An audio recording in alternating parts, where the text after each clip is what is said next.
আজকে আমি ব্রাইড করতে গিয়েছিলাম আমার নিজেরই স্টুডেন্টের বিয়ে। প্রায় ৬-৭ মাস আগে থেকে ও আমাকে বুক করে রাখে ওর বিয়ে এবং রিসেপশনে সাজানোর জন্য। প্রতিটা মেয়ের কাছে এই বিয়ের দিনটা কিন্তু অনেক বেশি স্পেশাল হয়। সেই দিন কিন্তু মেয়েরা চায় সব্বার থেকে সুন্দর দেখাতে বা সব্বার থেকে সুন্দর ড্রেস পরতে। তাই ও আজকের কিন্তু ওর যে বিয়ের বেনারসিটা ছিল সেটা একদম ইউনিক সাদার উপরে, যেটা ওকে পরে বেশ মানিয়েছে। মানে এই ধরনের ইউনিক ড্রেস কালেকশন আমার খুব ভালো লাগে। তোমরা কিন্তু অবশ্যই আমাকে কমেন্ট করে জানিও তোমাদের আমার এই মিষ্টি ব্রাইডকে, মানে আমার মিষ্টি স্টুডেন্টটাকে কেমন লাগলো। ওর এই কমপ্লিট লুকটা আমার ওপরে সম্পূর্ণ ছেড়ে দিয়েছিল। এরপর ওকে সাজানোর পরে আমিও রেডি হয়ে কোথায় যাচ্ছি বলতো, ওরই বিয়েতে। সেই দিন শুধুমাত্র আমি যাইনি, সাথে ওদের ব্যাচে আমার যে স্টুডেন্ট গুলো আছে তারা বেশিরভাগ এসেছিল, তবে কিছুজন আবার আসতেও পারে। এর আগেও আমি আমার একটা স্টুডেন্টের বিয়েতে গিয়েছিলাম সমস্ত স্টুডেন্টদেরকে নিয়ে, আর এই আর একবার এই সমস্ত বিয়েতে কিন্তু খুব মজা হয় স্টুডেন্টদের সাথে। দীর্ঘ 9.5 বছর অপেক্ষার পরে ফাইনালি এসে গেল ওর জীবনে সেই সময়টা যখন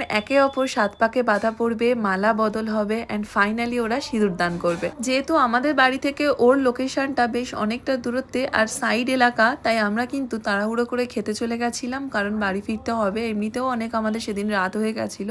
তো এই যখন আমরা খেতে যাই তখন আমরা সিঁদুর দানের মুহূর্তটাই মিস করে যাই। শেষে একটাই কথা বলবো, তোমার আগামী দিন যেন খুব ভালো কাটে, খুব সুখী থাকো তোমরা দুজন।